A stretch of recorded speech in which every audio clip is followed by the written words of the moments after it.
sore Bapak dan Ibu sekalian. Selamat datang dan terima kasih telah meluangkan waktu kembali untuk dapat berpartisipasi pada webinar series Trimegah di sore hari ini. Tentunya kami berharap Bapak dan Ibu dalam keadaan sehat walafiat ya. Dan karena besok long weekend, jangan lupa untuk yang pergi berlibur untuk tetap menjaga kesehatannya. Perkenalkan, nama saya Novianti Permatasari dan saya akan menjadi moderator pada webinar kali ini. Telah hadir bersama kita di sini Bapak Hasbi Sukaton selaku Deputi Head of Retail Sales dari PT Trimegah Sekuritas Indonesia. Sore Mas Hasbi. Sore Novi, sore. Oke. Bapak Ibu sekalian. Mas, kalau kita mau bahas nih Mas, untuk tema sebenarnya di 3 minggu yang lalu kan kita ada webinar yang dengan tema yang sama ya. Nah, mungkin kita perlu informasikan terlebih dahulu nih ke audiens, bedanya apa sih webinar kali ini dan juga dibandingkan dengan webinar yang sebelumnya. Oke, thank you Nov. Jadi memang kita masih pakai tema yang sama kalau Bapak Ibu yang sudah sempat ikut 3 minggu yang lalu. Saya rasa ada beberapa Bapak Ibu di sini yang udah pernah ikut. Temanya sama dan kita merasa tema ini dan kebetulan banyak setelah kita melakukan webinar di 3 minggu yang lalu, banyak audiens yang kemudian minta join ulang ya. Beberapa ada yang minta rekamannya, ada recordingnya, ada juga yang pengen diadakan lagi gitu ya. Karena memang tema ini sangat relevan dengan kondisi sekarang. Di saat justru kalau kita melihat sebenarnya 3 minggu terakhir ini pasar obligasi juga cukup strong ya Pak Farul ya. Kita ngelihat berapa kali lelang justru coverage-nya luar biasa, maksudnya permintaannya sangat tinggi, penawaran yang masuk ya. Cuman yang dimenangkan nggak sebanyak itu, bahkan 5 kali penawarannya dari yang dimenangkan 5 sampai 6 kali, luar biasa animonya di pasar obligasi. Tapi tentu saja di kondisi ekonomi seperti ini ke depan tetap harus selektif lah, itu message-nya. Jadi kita akan dengarkan ulang juga, Pak Yuda nanti akan memberikan pemaparan ke kita. Apa sih sebenarnya yang kita mesti lihat ya pada saat kita menyeleksi obligasi yang akan dijadikan instrumen investasi kita. Itu penting sekali. Faktor-faktor apa yang harus diperhatikan oleh kita sebagai investor. Dan hal yang baru dari 3 minggu yang lalu, kalau 3 minggu yang lalu kita bicara Trimegah Aset punya reksadana terproteksi yang rencananya nanti tanggal 27 ya, minggu depan kita akan launching. Underlying-nya adalah Indakiat, INKP ya, Pulp and Paper, perusahaan Pulp and Paper. Dan terima kasih Bapak Ibu yang sudah berpartisipasi karena sudah sold out nih Novi. Sudah sold out-nya habis gitu ya. Nah makanya di webinar ini kita akan menginformasikan Trimegah Aset akan ada produk reksadana terproteksi selanjutnya yang tidak kalah menarik. Emiten yang menjadi underlying asetnya pun fundamentalnya sangat baik. Nah nanti kita akan kupas tuntas di situ ya. Nah, Novi kayaknya sudah punya informasinya nih. Kita sampaikan aja dulu, Nov. Apa sih produk? Tapi masih agak lama ya. Masih sekitar awal November. Tapi nggak apa-apa, kita akan informasikan dulu. Bapak Ibu yang berminat bisa langsung pesan juga, karena kuotanya terbatas. Iya, betul sekali. Seperti yang Mas Hasbi bilang kan, untuk Futura 19 yang underlying-nya INKP itu sudah terjual ya Mas ya, sudah sold out dengan waktu yang menurut kami cukup singkat. Nah, sekarang Trimegah Asset Management berencana untuk mengeluarkan reksadana terproteksi terbaru. Namanya adalah Trimegah Terproteksi Futura 21, di mana underlying asetnya adalah obligasi berkelanjutan dari lautan luas dengan rating di A- yang dirating oleh Pevindo. Nah, untuk masa penawaran itu akan dimulai di awal bulan Oktober, yang akan dimulai dari tanggal 8 sampai dengan tanggal 30 Oktober. Dan juga untuk indikasi tanggal emisi rencananya produk ini akan launching di tanggal 4 November tahun 2020 dan juga indikasi imbal hasilnya nih Mas masih menarik di 8,25% per annum net. Nah, untuk minimum sama persis dengan yang INKP ya? Betul. Makanya kita nanti akan bahas lebih lanjut seperti apa sih bisnis dari lautan luas ini. Nah, untuk minimum pembelian ada di 10 juta rupiah dan dikarenakan kuotanya yang cukup terbatas bagi Bapak Ibu yang berminat, setelah webinar ini dapat mulai menghubungi sales dari Trimegah Sekuritas yang berhubungan dengan Bapak dan Ibu sekalian. Gitu, Mas. Dan kalau kita ngelihat gambar latar di belakangnya itu sepertinya pengolahan apa itu, Nov? Chemical ya kayaknya. Chemical, Mas. Jadi perusahaan kita lautan akan luas. Ya, lautan luas ini tadinya kalau orang awam lihat lautan luas berarti kayaknya ini perusahaan pelayaran, ternyata bukan ya. Lautan luas ini adalah perusahaan yang sudah cukup lama berdiri dari tahun 50-an mungkin Pak Fahrul kalau nggak salah ya, Pak Yuda ya. Perusahaan yang sudah well established, fundamental juga oke. Perusahaan ini memproduksi bahan-bahan kimia tapi untuk makanan. Nah, ini menarik. Ya, saya rasa kalau kita udah bicara makanan, kondisi pandemi apapun, kondisi seperti apapun, sejelek-jeleknya orang masih membutuhkan makan, nggak mungkin berhenti makan gitu kan ya, intinya itu ya. Nah, ini adalah supportingnya, bahan bakunya untuk produk-produk makanan. Nah, nanti kita akan panjang lebar Pak Yuda dan Pak Fahrul akan kupas tuntas gitu. Oke, thank you Mas Hasbi. Mungkin kita mau perkenalkan lagi nih untuk para pembicara bagi Bapak Ibu sekalian yang baru hadir pada sore hari ini. Seperti yang tadi Pak Hasbi bilang, kita akan membahas bagaimana proses dari Trimegah Asset Management melakukan screening dalam pemilihan obligasi yang dijadikan underlying asset, dan telah hadir bersama kita pada sore hari ini Bapak Dharma Yuda selaku Head of Fixed Income Manager dari Trimegah Asset Management. Sore Pak Yuda. Sore semuanya, sore Mbak Novi. Kita join lagi nih Pak, sore hari ini kita ngobrol-ngobrol lagi ya Pak ya.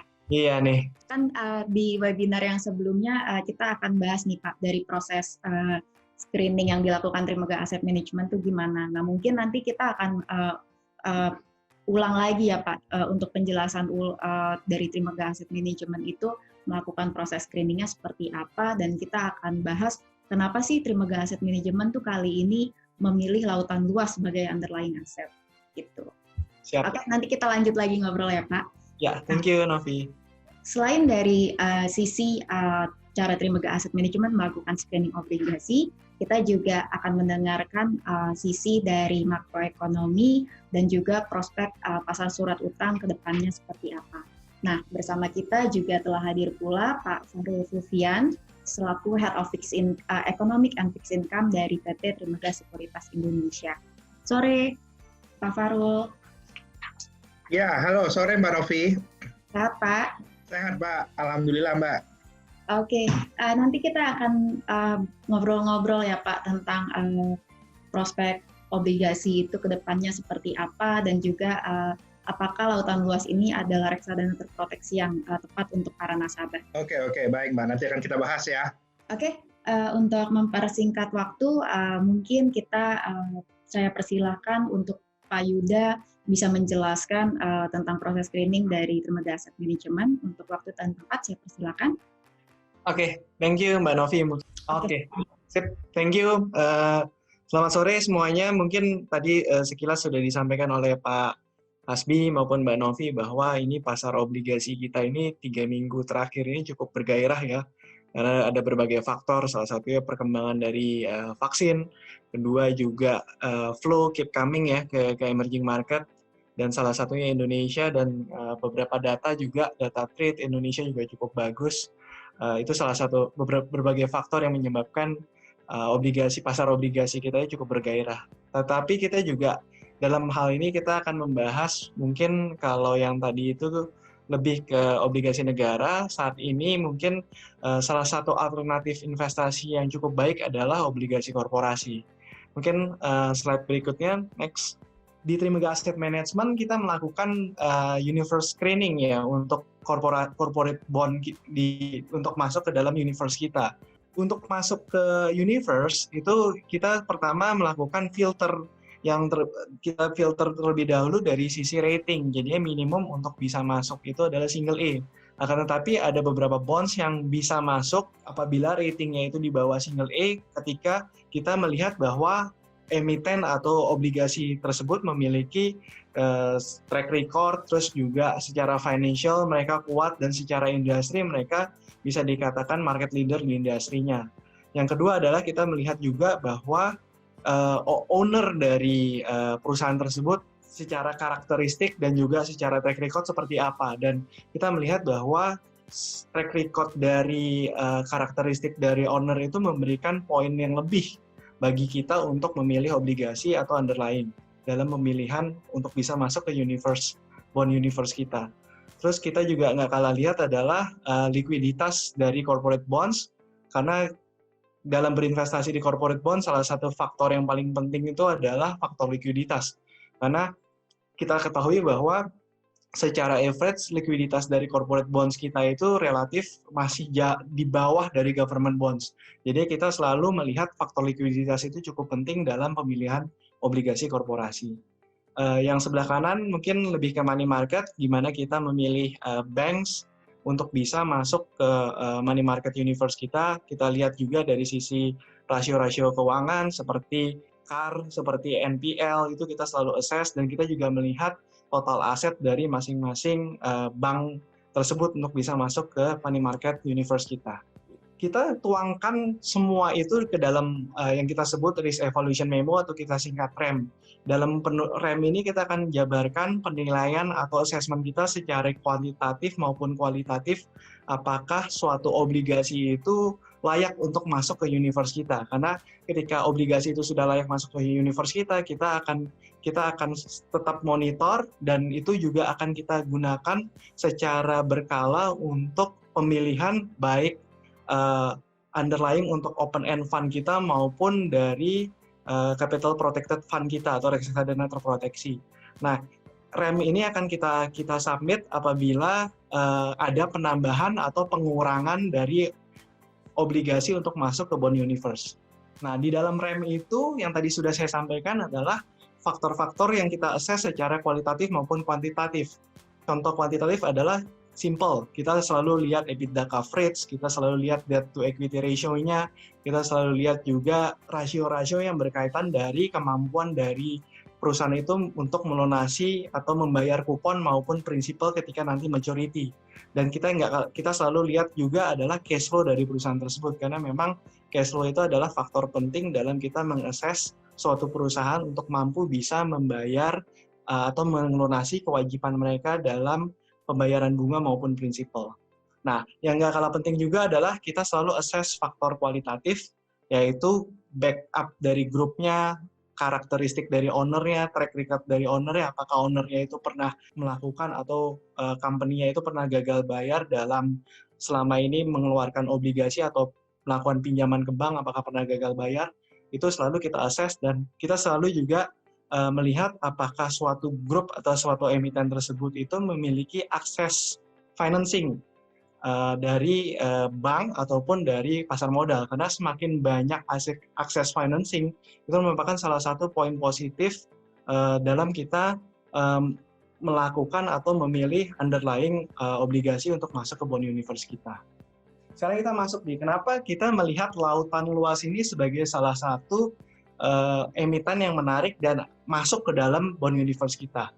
Nah, karena tadi mungkin sekilas sudah disampaikan oleh Mas Hasbi ya, bahwa memang lautan luas ini adalah perusahaan chemical yang majority sekitar 15% itu mereka mensuplai ke F&B business yang memang kita bisa lihat cukup resilient ketika keadaan krisis atau COVID-19 ini terjadi, relatif lebih resilient karena memang manusia itu kebutuhan primernya adalah makanan dan minuman. Terus sekitar 14% itu alokasinya atau basis end user-nya itu adalah di home care dan consumer goods yang seperti shampoo, sabun, segala macam yang memang itu kebutuhan sehari-hari. Jadi memang di tengah badai COVID ini mereka tetap bisa survive karena memang majority dari alokasi bisnisnya itu adalah di sektor-sektor yang relatif kebutuhan primer. Nah, kalau kita ambil data dari Pevindo yang mereka melakukan assessment terhadap beberapa sektor yang memang dinilai berbahaya dan hardly impact karena COVID-19. Mereka bagi menjadi 3, yaitu risiko tinggi, moderat, dan rendah. Kalau direct sektor yang tinggi atau hardly impact dari COVID-19 itu kan seperti penerbangan atau yang berkaitan dengan travel. Dan industri chemical ini masuk ke industri yang moderat karena memang secara bisnis mereka ini sedikit kena impact, tetapi secara garis besar atau secara majority mereka tetap bisa beroperasi karena rata-rata hasil akhirnya itu adalah barang-barang kebutuhan primer seperti F&B maupun home care. Jadi kita bisa lihat juga di first half 2020, walaupun secara revenue mereka turun, tetapi EBITDA marginnya bisa dilihat improve. Ini salah satunya kita juga melihat bahwa company ini bisa melakukan pengelolaan operation yang cukup efisien. Jadi ya di tengah penurunan revenue mereka bisa tetap improve dari EBITDA margin. Jadi ya quote unquote cost control-nya cukup bagus gitu. Nah ini yang nggak kalah penting juga kita lihat adalah company ini memiliki cash yang cukup flush ya, cukup berlimpah.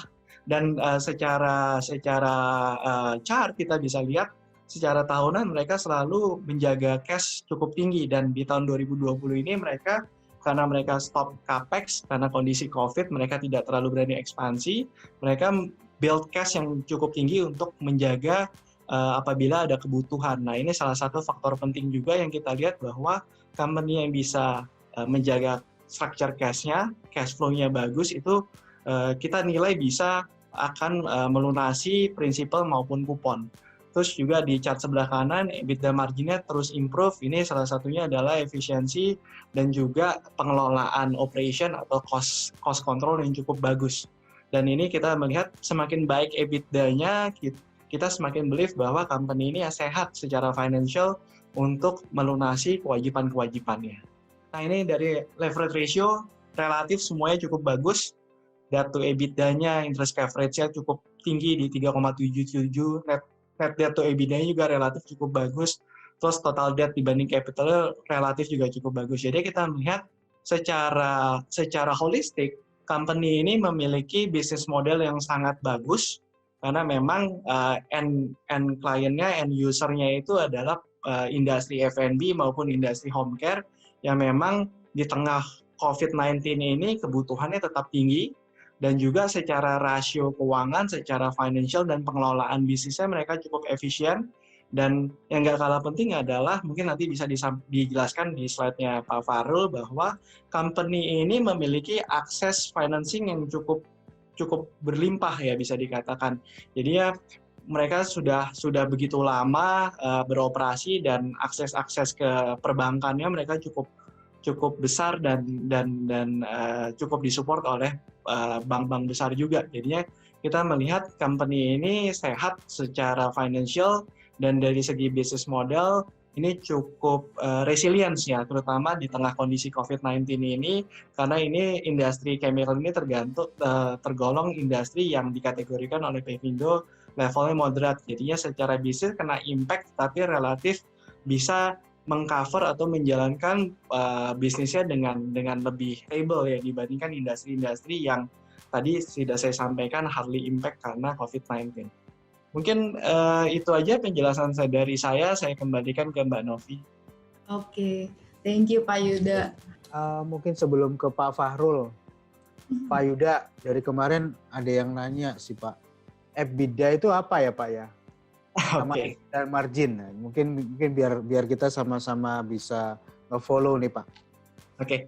EBITDA itu kalau di income statement ya, di laporan keuangan itu earning before interest, tax and depresiasi.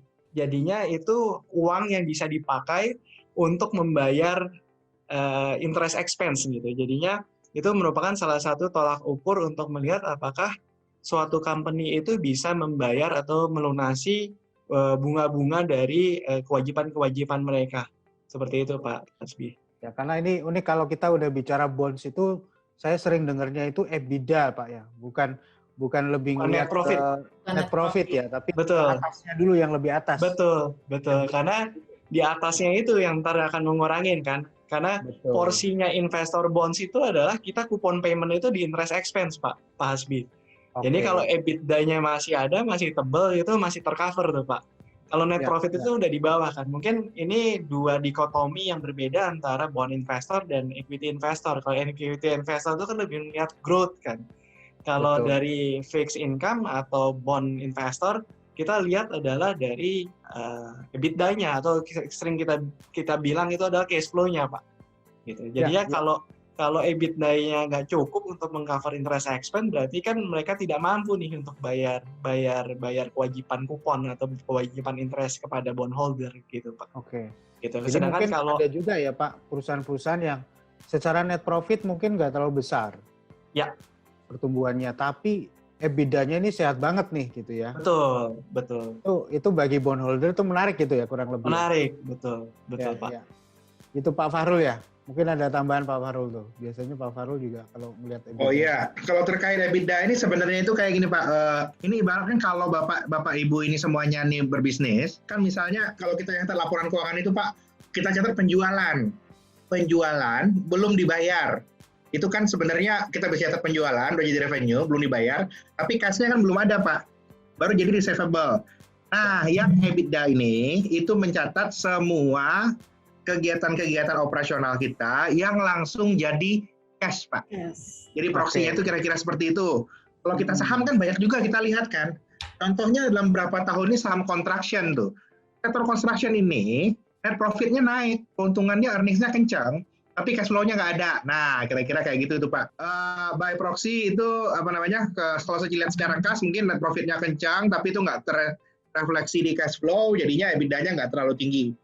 Nah, ini benar-benar pendapatan yang berwujud dalam bentuk cash, kira-kira seperti itu Pak. Ya. Sebelum, seperti yang Pak Yuda tadi cerita, dipotong oleh interest expense dan juga untuk depresiasi, karena depresiasi ini kan pengeluaran yang sifatnya non-cash.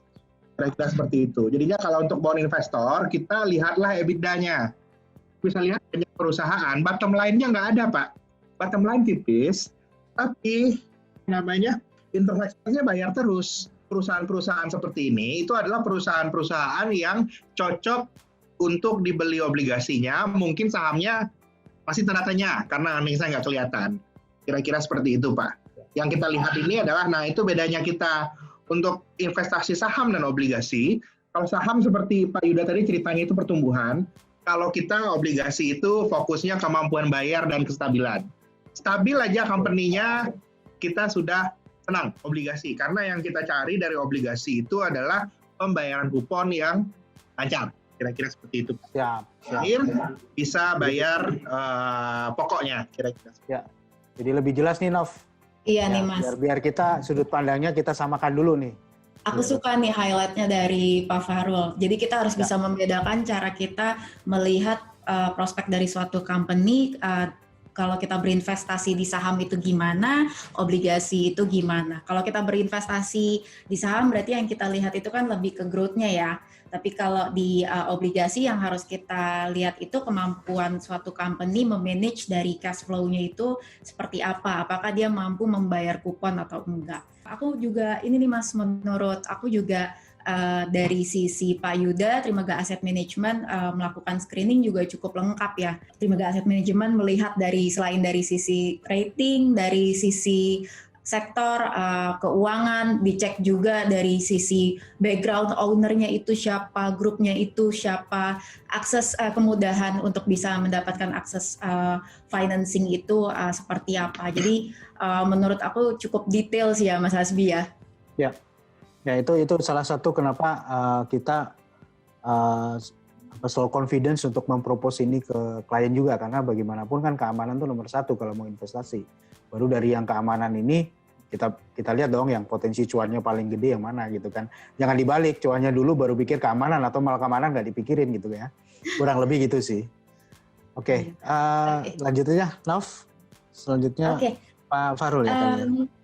Iya, nah jadi kalau kita tadi lihat dari Pak Yuda perkenalan tentang lautan luas seperti apa, proses screening Trimega Asset Management seperti apa, kita selanjutnya akan mendengarkan paparan dari Pak Fahrul mengenai view Trimega Sekuritas Indonesia terhadap obligasi lautan luas ini. Pak Fahrul, waktu dan tempat dipersilakan. Terima kasih semuanya, selamat sore, Assalamualaikum warahmatullahi wabarakatuh.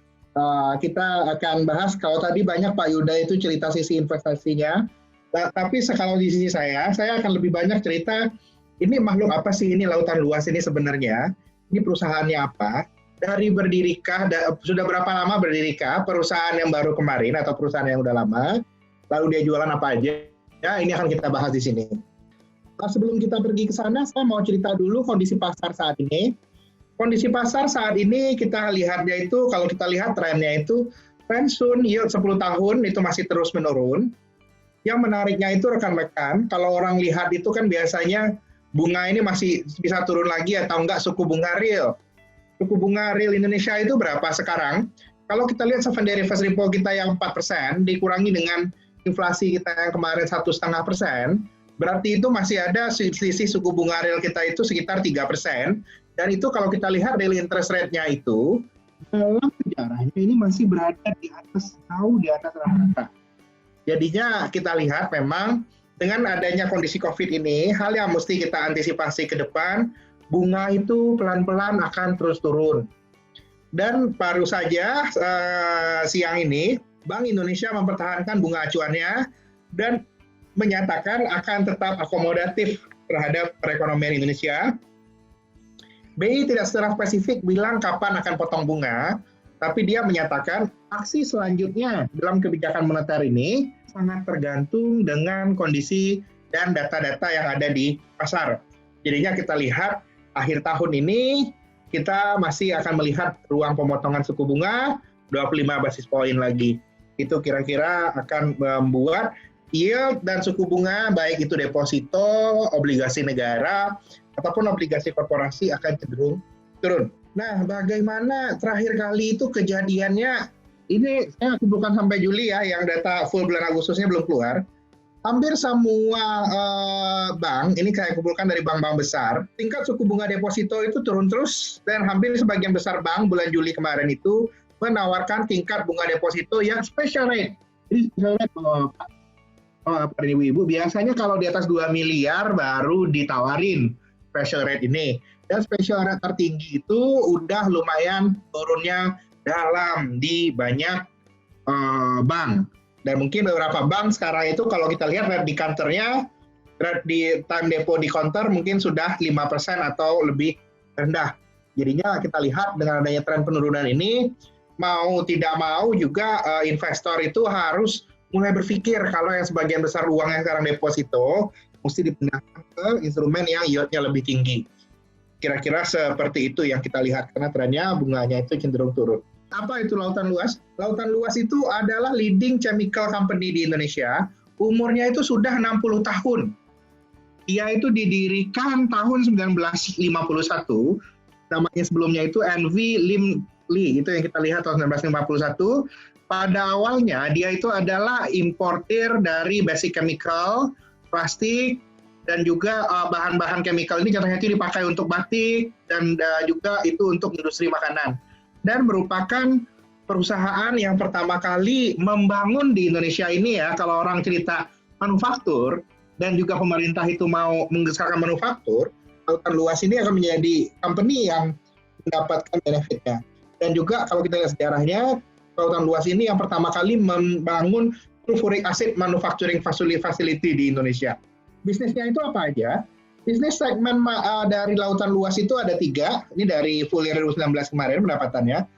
Penjual dari distribution itu bisnis itu 47%, manufacturing bisnis 45%, dan service bisnis 8%. Dan apa kelebihan Lautan Luas ini sebagai sebuah perusahaan yang manufacturing bahan chemical?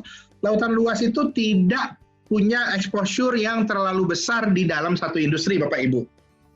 Exposure paling tinggi itu hanya 15%, itu pun ke industri food and beverage yang lumayan resilient di saat kondisi COVID ini. Jadinya adanya ketidaktergantungan terhadap satu segmen saja membuat perusahaan ini cenderung tahan banting.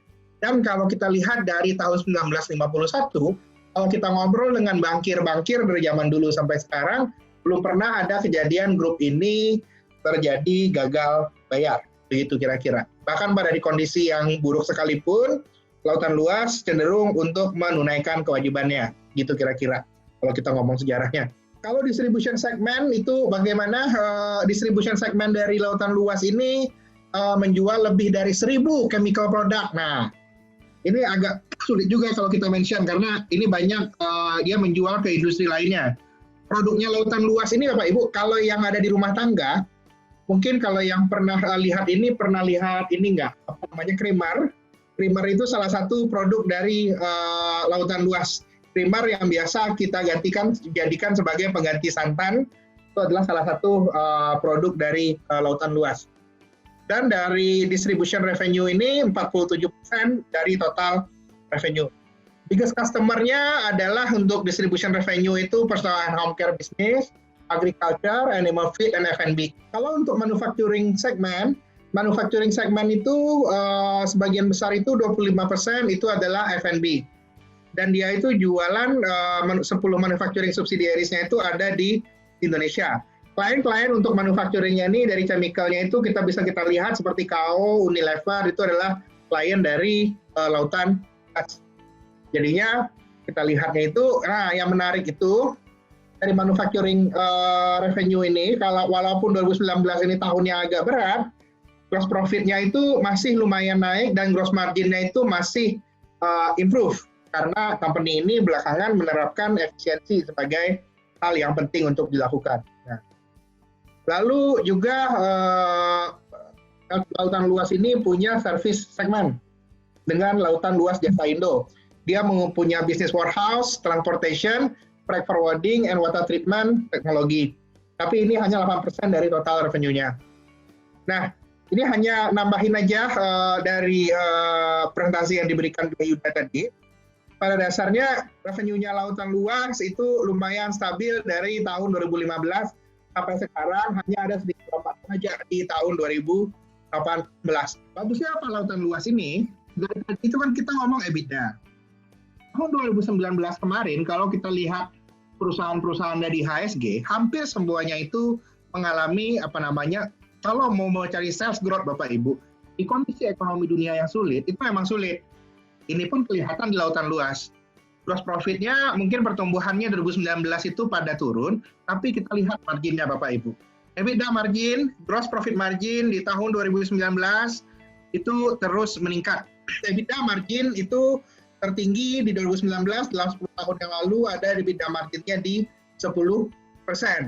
Dan kita lihat ini yang akan menjadi pendorong untuk kualitas kredit dari lautan luas. Mungkin Bapak Ibu sekalian biasanya melihat bagaimana ya, apakah kita harus percaya dengan corporate yang ada di pasar yang akan mengeluarkan obligasi? Kalau kita percaya, harusnya bank lebih percaya lagi dong. Ini yang menariknya soal lautan luas. Nah, kemarin saya kumpulkan bahwa bank yang terlibat untuk memberikan pendanaan kepada lautan luas itu bukan bank-bank yang kecil-kecil, tapi bank-bank yang besar dan bank global. Rata-rata sebenarnya kalau total fasilitas loan ini kita lautan luas itu mau keluarkan semuanya Bapak Ibu, itu sebenarnya cukup untuk memenuhi kebutuhan financing-nya dia. Tapi karena lautan luas melihat kalau masuk ke corporate bond market jadi lebih kompetitif, mereka mau consider juga. Ini bisa kita lihat bank itu rata-rata bank besar dan bank Jepang banyak ya. Ini ada satu bank Inggris, ASBC, Mizuho, Bank of Tokyo, Resona, BCA itu juga punya line ke situ, Danamon, OCBC, NISP, Bangkok Bank, Bank DBS, MyBank, Bank BTPN. Jadi rata-rata yang memberikan fasilitas kepada mereka banyak bank besar. Bank besar swasta di Indonesia dan bank asing itu sudah familiar dengan grup ini dan punya line bisnis yang banyak. Jadinya bisa kita lihat bahwa kalau tingkat kepercayaan sih kita lihat bisnis ini harusnya oke. Nah, lalu bagaimana dengan pendapat lembaga rating? Nah, saat ini lembaga rating itu kan lautan luas ini single A- itu dikatakan bahwa ini punya strong capacity to meet its long-term financial commitment. Lebih baik daripada perusahaan-perusahaan rata-rata Indonesia. Kenapa ratingnya belum naik lagi Bapak Ibu? Karena ada satu hal ini. Bisnis manufaktur itu, mungkin Bapak Ibu yang punya pabrik itu paham ya, bisnis manufaktur itu pada dasarnya bisnis yang marginnya nggak bisa tebal-tebal banget. Sumber dari return on equity dari perusahaan-perusahaan manufaktur ini berasal dari perusahaan itu memanfaatkan fasilitas pendanaan yang tersedia di perbankan. Karena itu, hal yang jadi constraint dari company ini adalah financial leverage-nya sudah agak tinggi. dan juga sensitif terhadap perubahan makroekonomi. Nah, cuman kalau kita lihat tadi EBITDA arahnya naik, lembaga rating itu juga mengatakan, Bapindo mengatakan ratingnya bisa dinaikkan kalau EBITDA-nya lautan luas itu bertumbuh dengan sustain dan financial leverage-nya jadi konservatif. Di sisi lain, resiko yang ada di lautan luas itu kalau cash flow generation-nya itu weaken, kalau ada lower than expected business performance, dan resiko yang makin tinggi dari adanya COVID-19. Nah, terkait dengan hal ini, dari corporate sendiri itu juga ada langkah-langkah untuk menghadapinya. Untuk the financial side, dari perusahaan itu, lautan luas itu menyatakan mereka akan melakukan cost saving. Yang kedua, ini yang lagi terus dilakukan juga, account receivable management improvement. Jadinya mereka hanya akan menerima bisnis kalau langsung dibayar cash seperti itu. Dalam kondisi COVID ini. Itu yang kita lihat, kali ini akan cukup bagus, dan capex-nya minimum, karena capex-nya lautan luas sudah selesai tahun 2016. Jadinya untuk kemampuan bayar, saya melihat lautan luas ini merupakan company yang cukup bagus, harus kita consider.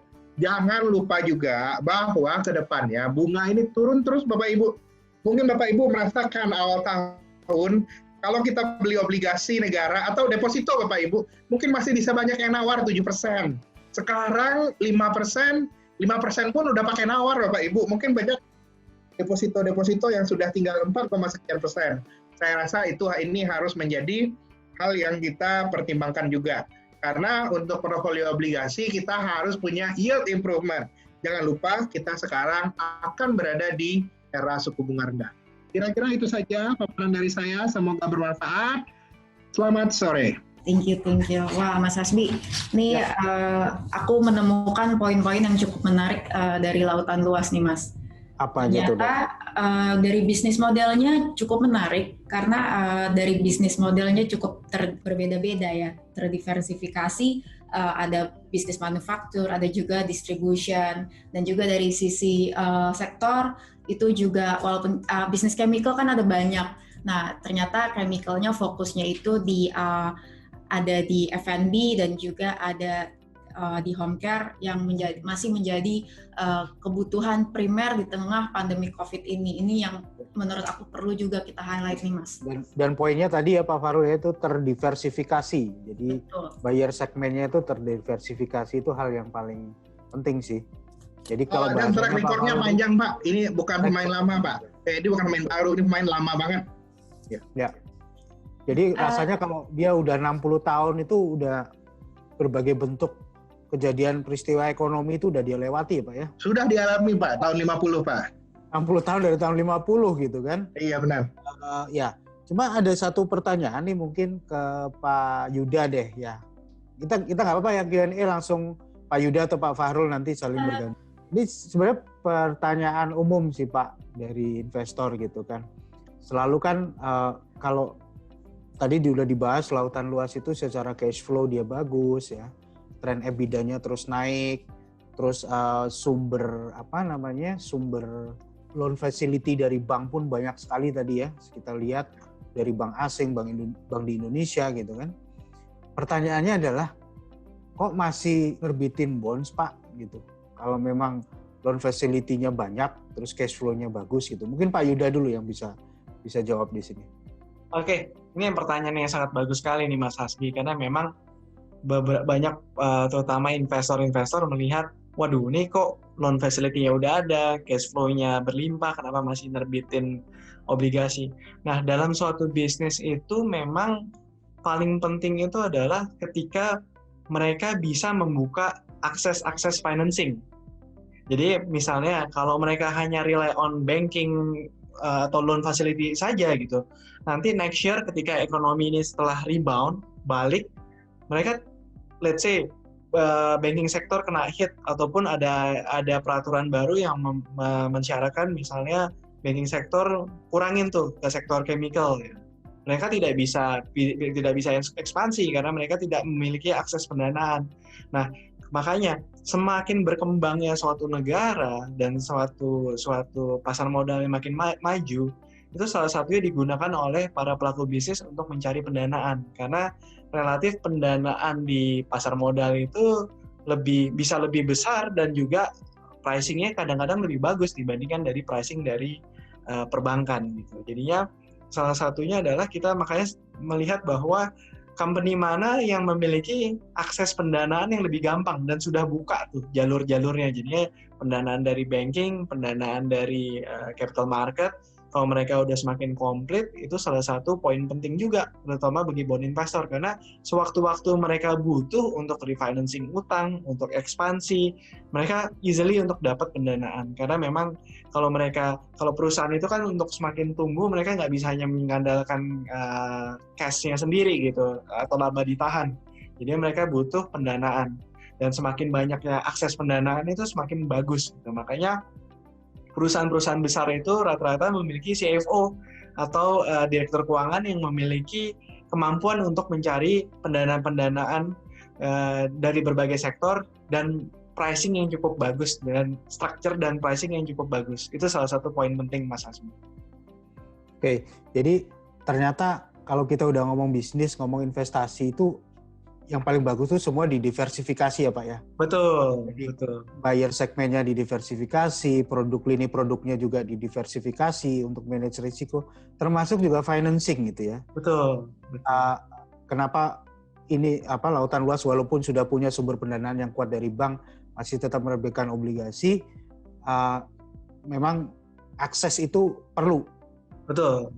Mereka punya juga gitu, harus mereka maintain juga ya di situnya. Betul. Kurang lebih begitu. Oke, Novi, ini udah ada pertanyaan yang masuk. Saya coba baca dulu, ada satu yang menarik soalnya dari Pak Martin. Mungkin juga tadi Bapak Ibu yang di awal belum masuk gitu ya. Bisa diulang nih, Novi, karena pertanyaan adalah apakah ada rencana penerbitan reksadana terproteksi dari PT Lautan Luas di bulan Oktober? Oke. Nah, coba mungkin bisa di-share lagi tadi informasi. Umumin ulang ya. Takutnya tadi kita terlalu awal juga nih Mas. Kita soalnya udah terlalu semangat juga menawarkan kepada nasabahnya. Slide-nya boleh tolong ditampilkan? Okay. Untuk produk ya. Jadi sambil slide-nya ditampilkan, kita memang dari Trimegah Asset Management itu berencana untuk meluncurkan reksadana terproteksi terbaru yang rencananya akan diluncurkan pada bulan November, 4 November 2020. Namanya itu reksadana terproteksi Trimegah Terproteksi Futura 21. Di mana seperti pertanyaannya Pak Martin, ini underlying asetnya adalah obligasi dari lautan luas dan juga untuk indikasi imbal hasilnya nih Mas. Indikasi imbal hasilnya di 8,25% per annum net. Dan juga Pak Martin bisa mulai untuk menghubungi sales itu dimulai dari 8 Oktober sampai dengan 30 Oktober dengan minimum pembelian di 10 juta rupiah. Oke, jadi 8,25% net. Nah, ini yang harus digarisbawahi.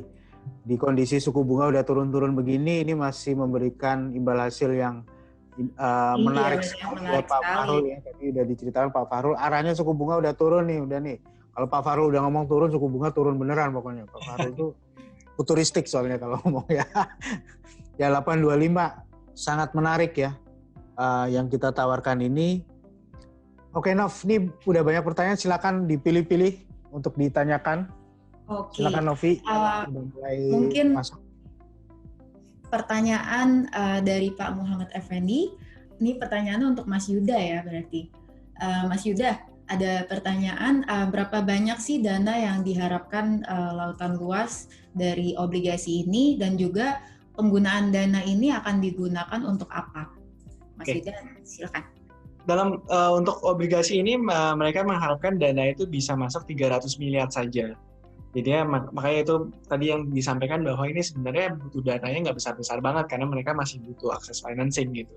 Ini hanya untuk diversifikasi dan membuka akses dari pasar modal. Mereka butuh 300 miliar, terus penggunaan dana itu untuk refinancing hutang sebagian lagi untuk modal kerja. Jadi memang dana ini benar-benar nggak idle ya, nanti langsung diutilisasikan oleh lautan luas. Mereka refinancing untuk utang-utang yang rate-nya lebih tinggi. Seperti itu Mbak Novi. Oke, jadi ini untuk refinancing ya penggunaannya? Refinancing dan modal kerja. Oke, dan modal kerja. Tapi kalau dari sisi capex memang sudah dikurangi ya kalau menurut Sudah Pak Farul? dikurangin. Dan tadi sudah disampaikan oleh Pak Farul, capex besar-besaran itu terakhir 2016 ya Pak Farul ya. 2016, benar. Jadi sekarang itu company tidak butuh capex, itu pada dasarnya. Jadi pas banget 2008-20 udah nggak butuh capex, jadi company bisa fokus di efisiensi operasional saja, kira-kira seperti itu. Oke. Dan mungkin ada satu lagi Nov, rahasia di balik 8,25%-nya ya Pak Yuda ya. Yeah. Jadi sebenarnya kita memang akan luncurkan ini di awal November, tanggal 4, indikasinya nanti tanggal 4 November. Anda bisa bayangkan Bapak Ibu di 4 November di saat suku bunga udah turun, rasanya akan sulit sekali untuk cari obligasi katakanlah yang memberikan imbal hasil yang cukup tinggi seperti ini. Karena rahasianya gimana Pak Yuda? Udah diambil dulu di bulan apa tuh kemarin? Ini udah kita ambil di 2 bulan yang lalu Mas. 2 bulan yang lalu. Jadinya ketika pricing-nya masih di atas, yield kita masih di atas, kita udah secure dulu. Gitu. Sebagai gambaran gini Mas Hasbi, AAA rating dengan tenor 3 tahun, AAA ya ini Mas ya. Itu 2 bulan yang lalu itu pricing-nya mungkin masih sekitar 8,5%. Sekarang gross itu ya? Gross masih 8,5%, 8,25 sampai 8,5% gross gitu ya. Itu 2 bulan 3 bulan yang lalu. Kemarin ada salah satu perusahaan consumer goods AAA pricing-nya udah 7% Mas Hasbi. Jadi udah turun kira-kira 125 basis sampai 150 basis dalam waktu 2 bulan. 1,5% dalam waktu 2 bulan karena memang tadi ya antusiasme investor ke pasar bonds kita itu cukup kuat, ditambah memang arah dari suku bunga itu terus turun gitu ya kurang lebih. Betul. Dan pemegang aset sudah jauh memikirkan bagaimana kebutuhan nasabah nanti di bulan Oktober gitu ya. Futuristik nih Pak Yuda nih. Ya, kalau saya ngikutin Pak Farul bilang kita ikutin gitu kan. Ya. Jadi Bapak Ibu bonds ini sebenarnya udah terbit ya. Sudah terbit 2 bulan yang lalu dan posisinya sekarang sudah on hands untuk siap untuk nanti diterbitkan dalam bentuk reksadana terproteksi ya Pak Yuda ya. Betul. Lebih seperti itu. Oke, Nov, bisa dilanjut banyak lanjut ya Mas. Nah ini masih nih pertanyaannya untuk Pak Yuda. Nanti Pak Farul ada giliran ya Pak ya. Pak Yuda ini ada pertanyaan, kenapa bonds ini dijadikan reksadana ya Pak? Apa sih keuntungannya untuk emiten? Silakan Pak Yuda. Oke. Mungkin ini jadinya untuk emiten, pertanyaannya untuk emiten ya. Kalau emiten itu semakin banyak, semakin terdiversifikasi dari investornya, itu semakin bagus. Jadi mereka nggak hanya jual ke satu investor saja, mereka jual ke investor retail. Sebenarnya kan dalam bentuk reksadana itu kan sebenarnya ujungnya itu adalah investor retail. Semakin banyak investornya, mereka semakin bagus gitu. Dan dari sisi investor dalam bentuk reksadana juga lebih menguntungkan. Sebagai contoh misalnya Mbak Novi beli bonds-nya lautan luas langsung pecahannya harus 1 miliar minimum supaya harganya bagus ya gitu. Dan kena kupon tax 15%. Sedangkan kalau dalam bentuk reksadana kan di structure dalam bentuk reksadana tax-nya 5% dan Mbak Novi juga bisa beli dari pecahan yang size-nya jauh lebih rendah dibanding 1 miliar gitu. Itu salah satu benefit dari pihak emiten dan dari pihak investor. Seperti itu Mbak Novi. Jadi nggak cuma menguntungkan emiten tapi menguntungkan nasabah justru ya. Betul. Bisa beli obligasi dengan amount yang lebih kecil dan juga pajak yang lebih kecil juga ya dibandingkan beli obligasi langsung. Ada tax saving-nya jadinya di sana. Ada tax saving-nya, benar. Lebih cuan berarti ya. Betul. Dan ada satu lagi, ada Pak Yuda yang bantuin kita untuk mantau perkembangannya bagaimana. Betul. Oke, kita lanjut ya. Mungkin ini pertanyaannya bisa ke Pak Yuda dan Pak Farul. Seberapa besar pemasok dari luar negeri dan seberapa besar porsi ekspor dari lautan luas? Hal ini untuk melihat resiko dari sisi makro atau globalnya sih. Jadi mungkin dari sisi Pak Farul bisa jelaskan lebih lanjut dari sisi makro kali ya Pak. Mungkin Pak Yuda dulu mau jawab. Oke. Dari segi bisnis sih ekspornya relatif bisa dikatakan 50-50 ya, 48%, 47% itu basisnya ekspor, sisanya 52-53 itu lokal. Jadinya memang secara exposure ini cukup well diversified juga gitu. Jadinya kalau globalnya rebound nanti itu bisa benefit juga karena exposure-nya 48%-an, dan kalau di lokal kan memang tadi end buyer-nya itu adalah perusahaan-perusahaan consumer goods ya, yang memang kita lihat cukup resilience gitu, seperti itu Mbak Novi. Jadinya memang secara bisnis mereka lautan luas ini cukup diversifikasi, karena secara bisnis model mereka ada exposure di berbasis ekspor itu sekitar 48%, sekitar 52% itu base-nya domestik ya, lokal. Dan kedua-duanya itu bisa memberikan benefit bagi lautan luas ya. Oke, jadi cukup balance lah ya. Mungkin Ya. Pak Fahri mau menambahkan? Iya, kalau tadi sama Pak Yuda udah ceritakan emang ini company-nya balance, 50-50, global sama lokalnya. Mungkin kalau kita lihat sebenarnya kalau kita lihat lautan luas ini tipe bisnisnya itu gini, kalaupun global turun, dia turun tapi turunnya nggak terlalu dalam, karena jualannya itu hal-hal yang kebutuhan dasar, kira-kira seperti itu. Cuman kalau naik juga memang nggak bisa naiknya terlalu kencang gitu kondisinya. Ini perusahaan yang stabil-stabil aja sebenarnya, karena dia yang disasar itu basic necessities. Bukan tipe company yang tumbuhnya terlalu cepat, itu yang kita lihat. Kalaupun drop juga bukan yang dropnya bisa terlalu banyak, kira-kira seperti itu. Jadi relatif stabil ya Pak untuk secara pertumbuhan sebenarnya. Oke. Ini ada pertanyaan lanjutan. Untuk jatuh tempo obligasinya itu kapan? Dari obligasi lautan luas? Secara tenor ini sebenarnya 3 tahun ya. Tetapi kan karena memang tadi sudah saya sampaikan ke Pak Hasbi ya tadi pertanyaan, bahwa kita belinya ini dari 2 bulan yang lalu gitu. Jadi ini akan mature itu di bulan di 2023, di bulan kalau nggak salah di bulan Juni atau Juli. Ntar kita bisa cek di term sheet-nya ya di yang tadi kamu share Nov gitu. Iya, nanti untuk info lebih lanjut detail nanti mungkin teman-teman sales di Trimegah Sekuritas bisa memberikan info yang lebih lanjut ya Mas Hasbi ya. Ya, siap. Nanti kita akan informasikan. Ada pertanyaan lanjutan nih Pak. Tadi kan dibahas juga mengenai rasio-rasio keuangan dari sebuah company ya. Mungkin ini pertanyaannya untuk Pak Farul dan Pak Yuda juga. Berapa sih rasio yang dikategorikan aman?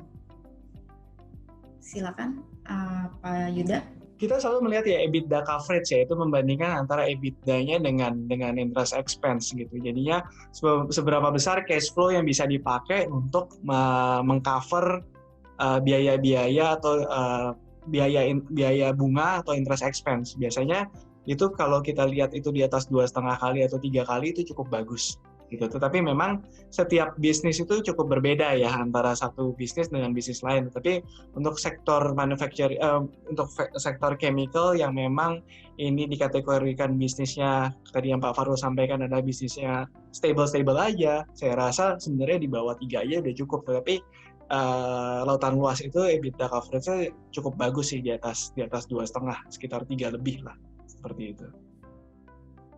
Oke. Sekarang saya gantian nih, mau tanya ke Pak Fahrul ya.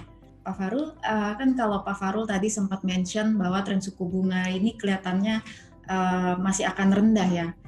Kalau aku boleh tahu kira-kira let's say gitu Pak, dengan adanya vaksin misalnya, nah ini tren suku bunga rendah ini akan berlangsung sampai kapan sih Pak? Karena kan ini cukup berpengaruh dengan kupon yang diberikan oleh para company ya Pak ketika mengeluarkan obligasi.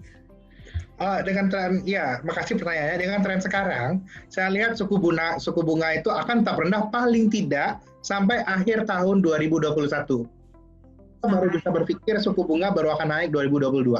Kira-kira seperti itu, Mbak Novi. Kenapa seperti itu? Karena hal yang lagi terjadi sekarang ini adalah orang lagi cenderung ketakutan karena kondisi COVID ini. Sekalipun ada vaksin, pasti untuk kembalinya aktivitas ekonomi itu perlu menunggu. Maka selama itu pula ekonomi akan cenderung dingin dan bunga rendah. Itu yang kita lihat. Jadinya masih ada sekitar 1 tahun, 1,5 tahun lagi lah itu periode suku bunga rendah ini. Jadi masih cukup lama ya Pak, masih 1 sampai 1,5 tahun. Cukup lama. Kita baru berpikir bunga naik 2022 paling cepat. Berarti imbal hasil yang diberikan oleh lautan luas itu cukup tinggi ya, di 8,25%. Dengan profil yang ada itu merupakan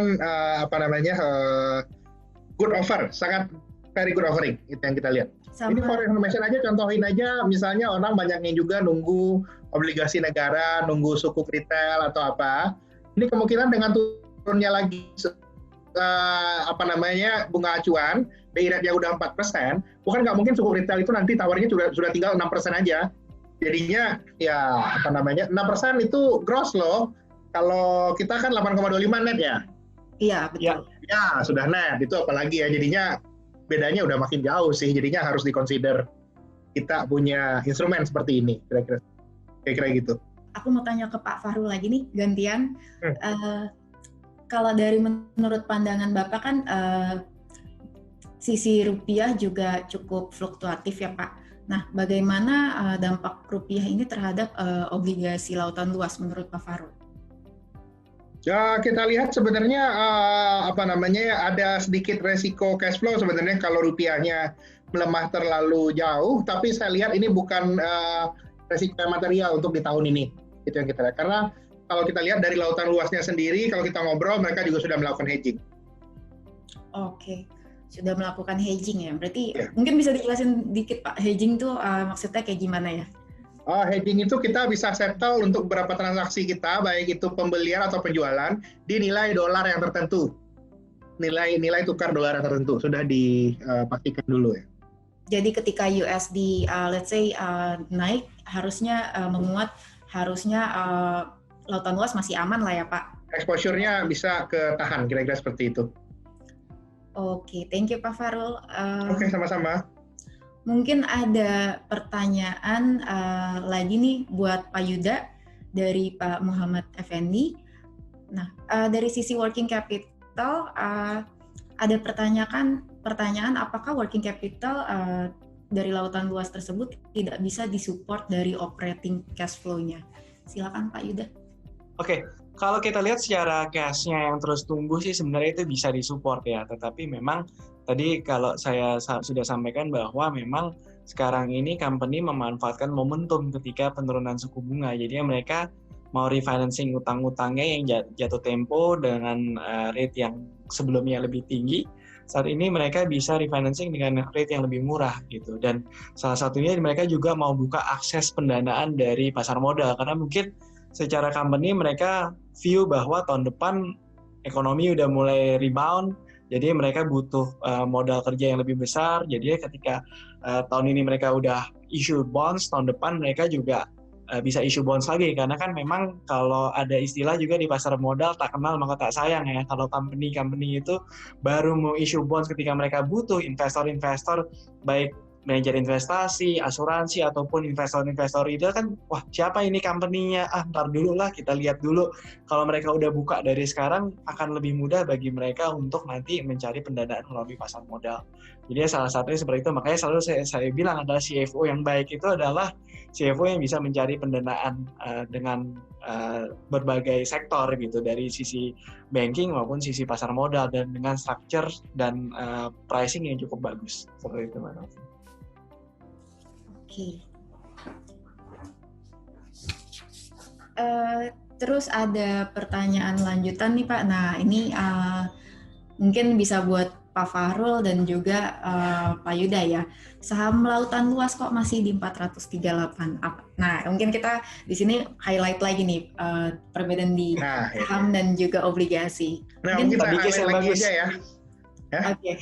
Kita highlight lagi aja. Nah ini dia. Kalau kita lihat lautan luas itu 5 tahun terakhir itu Bapak Ibu, EBITDA-nya itu segitu-segitu aja. Jualannya itu naik juga nggak terlalu cepat. Ya namanya juga bisnis yang dasar ya, bisnis yang hanya akan tumbuh sebanyak dengan pertumbuhan jumlah orang. Itu yang kita lihat bisnisnya sebenarnya kan. Butuh chemical, butuh creamer, makanan ya. Bisnis yang kalaupun naik penjualannya nggak akan terlalu drastis. Jadinya di kondisi seperti ini, untuk investor equity, kalau untuk investor equity kurang story Bapak Ibu. Cuman kalau untuk investor obligasi, ini bagus sekali karena bisnisnya tetap dan tidak akan terlalu banyak perubahan. Jadinya karena itu yang kita lihat, kalau tipe lautan luas ini adalah perusahaan-perusahaan yang beli obligasinya, tapi sahamnya lihat-lihat dulu, kira-kira seperti itu. Pak Yuda mau tambahin, Pak Yuda? Ya, jadi mungkin saya senang sekali pakai analogi ya Pak Farul ya, kalau equity investor itu lihat growth ya, dari net profit growth-nya berapa. Kalau bond investor itu lihat seberapa stabil nih bisnisnya, recurring atau enggak. Itu yang sering kita bilang, recurring bisnis atau enggak.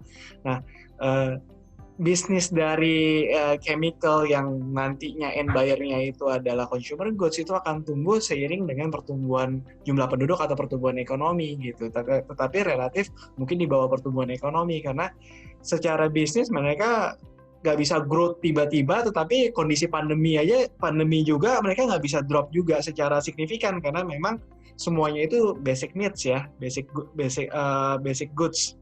Jadinya keadaan krisis pun mereka tetap butuh F&B, tetap butuh home care gitu. Makanya mereka tetap supply chemical ke perusahaan-perusahaan consumer goods seperti itu, Mbak Novi. Oke, berarti yang perlu di-highlight kalau di saham itu kan yang perlu dilihat kan pertumbuhan dari company ini ya, which is memang pertumbuhan dari lautan luas itu sebenarnya stabil, tidak growth-nya tidak terlalu kencang, tapi juga kalau terkena hit pun tidak terlalu impact-nya tidak terlalu besar gitu ya.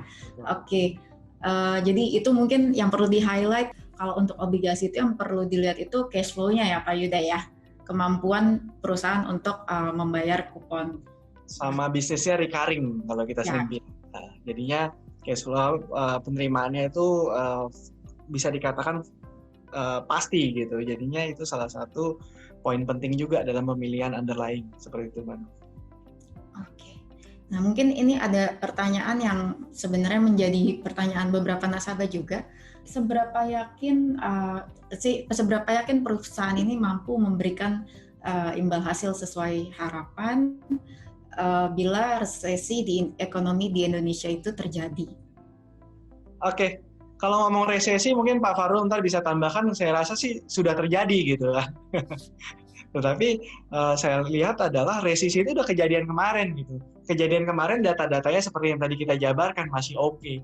Kedepannya ini kita lihat sih tinggal tunggu rebound-nya, tapi rebound-nya mungkin nggak tahu apakah V-shape atau U-shape ya kan. Tetapi trennya itu kan pasti harusnya lebih baik ya, data kuartal 3, kuartal 4 gitu. Tetapi dari sisi obligasi untuk payment kupon mereka kan komit karena ini sistemnya kuponnya itu adalah yang fix ya, tidak floating. Terus dari sisi yang paling kita khawatirkan itu kan kalau dari berinvestasi di obligasi itu adalah default risk ya. Makanya kita assess benar-benar seberapa besar kemampuan financialnya, kedua bisnis modelnya seperti apa, dan karakteristik dari ownernya juga seperti apa. Nah, kita lihat sih tidak ada risiko yang cukup besar ya, dan tadi sudah disampaikan juga bahwa lembaga pemerintah juga melihat bahwa company ini cukup solid. Dan dari segi bisnis, segi industrinya juga relatif bisnis yang barrier to entry-nya sangat rendah ya. Jadinya pesaing itu tiba-tiba masuk sehingga market share-nya dia turun, EBITDA-nya dia tiba-tiba drop, gak bisa jaga cost segala macam, itu kelihatannya kecil. Dan kondisi COVID pun mereka tetap bisa melangsungkan bisnis seperti biasa karena rata-rata memang produk chemical-nya end buyer-nya itu adalah produk-produk consumer yang memang kebutuhan primer ya. Jadinya semua orang tetap butuh makan, tetap butuh home care walaupun keadaan krisis. Seperti itu, Mbak Novi. Oke, berarti memang karena lautan luas ini kan bisnisnya kebutuhan primer ya. Jadi di tengah pandemi COVID ini juga tidak terlalu terkena imbas dari adanya perlambatan aktivitas ya dari orang yang keluar rumah karena ini kan home care dan juga F&B bisnis. Oke, nah ini pertanyaan lagi untuk Pak Yuda nih Pak. Bagus mana ya obligasi daripada reksadana pasar uang? Oke. Gini, dalam berinvestasi itu kan selalu kita lihat 3 hal nih. Time horizon-nya seberapa panjang, terus expected return-nya seberapa besar, sama satu lagi risk tolerance-nya seberapa besar juga gitu. Itu dikembalikan ke investor masing-masing. Nah, sebagai gambaran mungkin ketika kita masih kebutuhan pendanaannya itu masih jangka panjang, sangat baik adalah berinvestasi ke aset-aset yang lebih berisiko dan memberikan return yang lebih tinggi.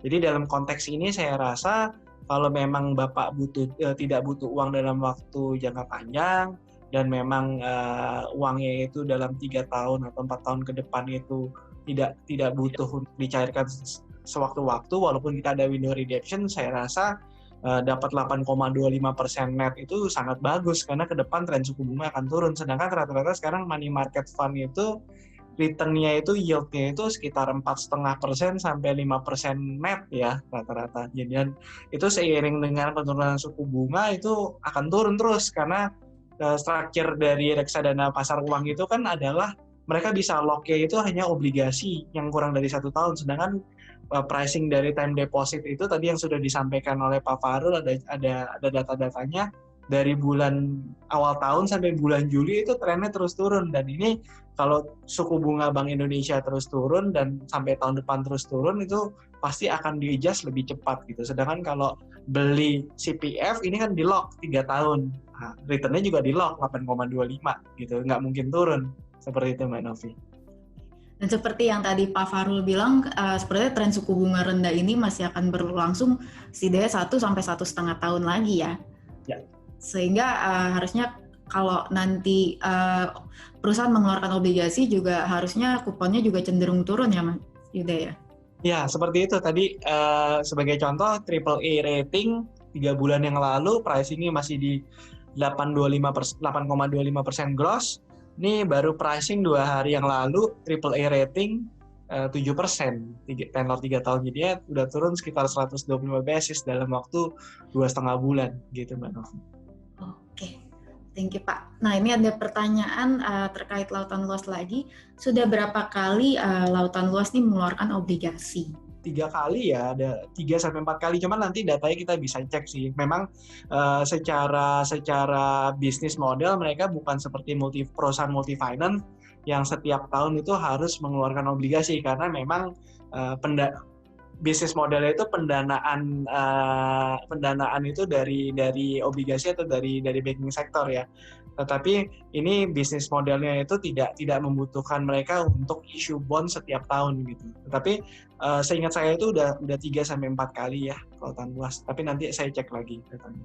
Dan tadi Pak Fahrul sempat bilang belum ada riwayat gagal bayar ya dari lautan luas ya. Iya, belum pernah Mbak. Jadi company-nya harusnya cukup aman dan cukup stabil ya, dengan apalagi kupon PH yang diberikan itu cukup tinggi ya imbal hasilnya. Oke. Mungkin masih ada 1 atau 2 pertanyaan lagi. Oke. Nah, ini mungkin Pak Yuda, lautan luas ini kan salah satu chemical vendor ke perusahaan FMCG. Bagaimana market share trendnya for the past years? Untuk market share-nya relatif mereka leading ya, karena mereka secara usia, secara melakukan bisnis itu udah lebih dari 50 tahun bahkan 60 tahun ya.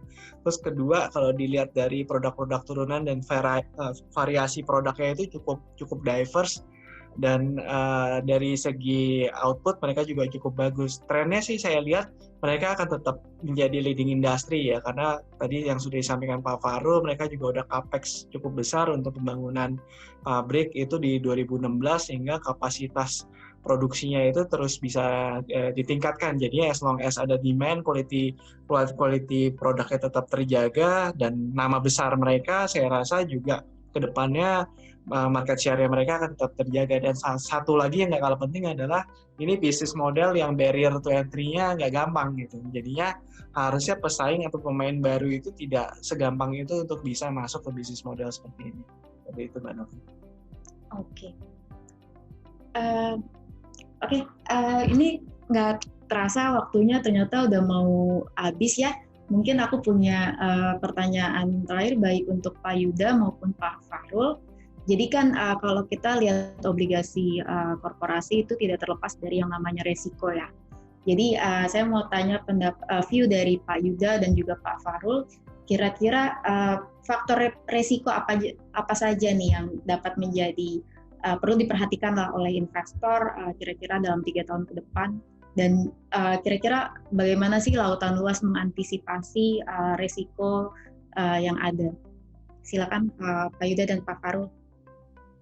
Oke, kalau kita lihatnya sih, kita melihat dari Lembaga Asset Management melihat bahwa ini kalau sampai perlambatan ekonomi atau misalnya kasus COVID ini terus berlangsung dalam jangka panjang dan makin memburuk, mau nggak mau pasti kena impact. Walaupun seharusnya industri lain udah mati duluan nih, baru industri mereka yang kena gitu. Tetapi kan kalau kita lihat dari development-nya kan dari segi vaksin, terus juga dari segi penanganan dalam active cases kita relatif flat. Jadi jumlah yang new cases terus tumbuh, yang sembuh juga lebih banyak. Jadi active cases-nya relatif flat kan dari segi COVID. Itu kan salah satu bentuk penanganan yang lebih bagus gitu dari penanganan COVID.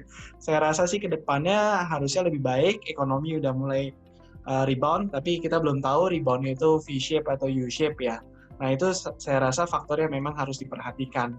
Dan dari segi company sendiri, tadi sudah saya tampilkan datanya bahwa Lautan Luas itu manajemennya sudah melakukan upaya-upaya untuk bisa memitigasi atau mempersiapkan kemungkinan-kemungkinan terburuk. Salah satunya adalah capex mereka stop, terus juga mereka melakukan efisiensi, terus juga melakukan pengelolaan account receivable yang baik. Jadi ya bisnisnya mereka akan berbisnis atau mensuplai chemical ketika sudah ada pembayaran cash. Jadi yang tadinya bisa dengan piutang atau mereka ngutang, sekarang nggak bisa, harus cash dulu baru dia kasih barang gitu. Terus yang kedua juga kita lihat cash-nya mereka jaga dan mereka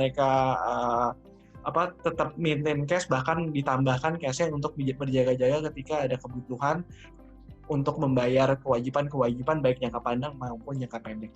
Seperti itu Mbak Novi. Oke, mungkin Pak Fahrul ada tambahan Pak? Gimana kalau menurut Pak Fahrul? Ya, kalau untuk menurut saya mungkin resiko yang harus yang kita lihat ya terkait sama Lautan Luas ini juga terkait ini adanya resiko supply disruption, itu yang mesti kita lihat ya. Karena trennya kan Lautan Luas ini juga punya ada pabrik di China.